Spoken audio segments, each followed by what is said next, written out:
Hey, this is a Ridge Runner here.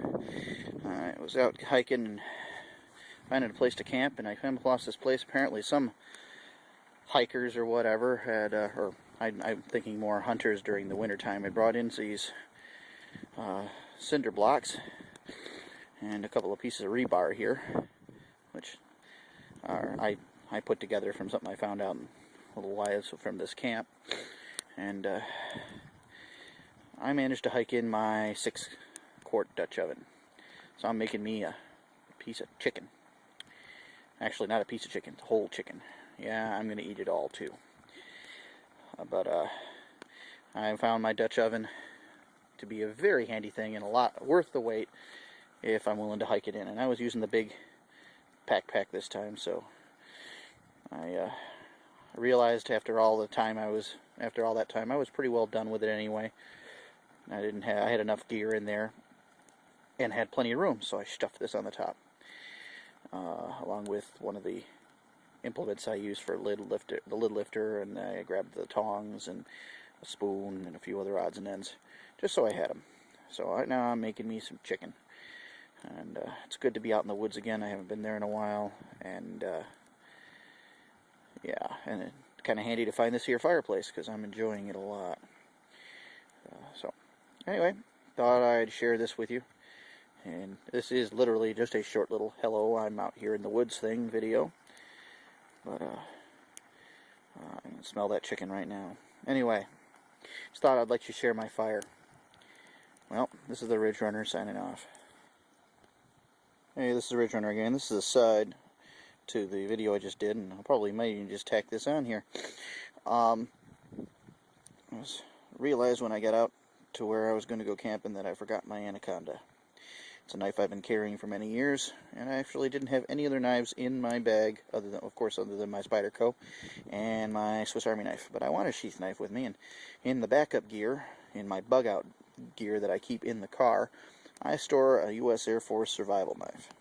This one's been beat up a little bit, quite a bit actually. But as much as it's not the long knife that I'm used to carrying into the woods with me, this knife has actually served its purpose quite well.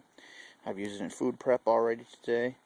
I got some hockey tape on it I put on because I didn't like how it ended so small there. But other than that, this knife is pretty much as issued. And it keeps a beautiful edge. And this is another one of those things, you can get these for $50 to $60, or you can find them used on eBay for as low as $20. And you don't have to have a high-end knife. This is not necessarily low-end. It's 1095 high-carbon steel, made by, this one I think is a Camillus knife, but they make them, Ontario makes them, and a bunch of other government contractors do. For those of you who don't know, this is the U.S. Air Force issue survival knife. It's mounted on their vests and whatnot.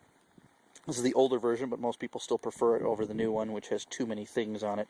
It's got a hammer pommel, which is kind of nice if you want to break something or crack some nuts open or whatever. And it's got the cross guard, which some people cut off the top end. I'm not going to. It's got a couple little lashing loops here, little holes here, so you can mount this on the end of a stick for a spear. I probably wouldn't do that. It's got a saw that, quite frankly, doesn't work. It's good for scoring, though. If you want to make a grip on a walking stick or something like that, you can use the corner of that saw, and it comes out really nice. It's got a clip point, which I prefer. I think it's, as I said in many of my other videos, I think this is one of the better choices in terms of blade profiles. In the past, I've had these Air Force survival knives seem a little thick. This one doesn't seem to be that way. I guess Uncle Sugar has their specifications, and they're pretty loose. Or maybe this one just was one-off, but it's a thin enough profile that seems to hold a pretty good edge and keep that edge for a long time. So anyway, I just wanted to point out the fact that you never know when that bug out gear in the back of your car is going to come in handy.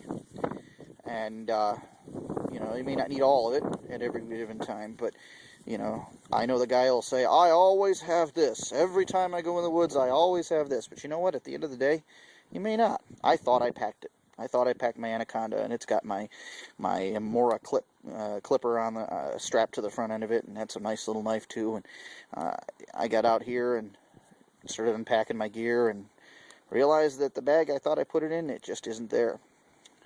But because I carried my bug out gear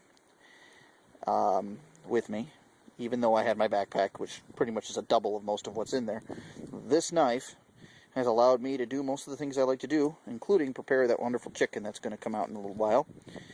I had to part it up so it would cook faster, and this knife did a nice job of that. I had a couple taters, and I cut that up with this, and as I say, you really can't complain about these knives. They do the trick quite nicely, and at least I can't complain about this particular one. But it's more of a lesson in being prepared. And, well, anyway, thought I'd let you know about that. This is the Ridge Runner signing off.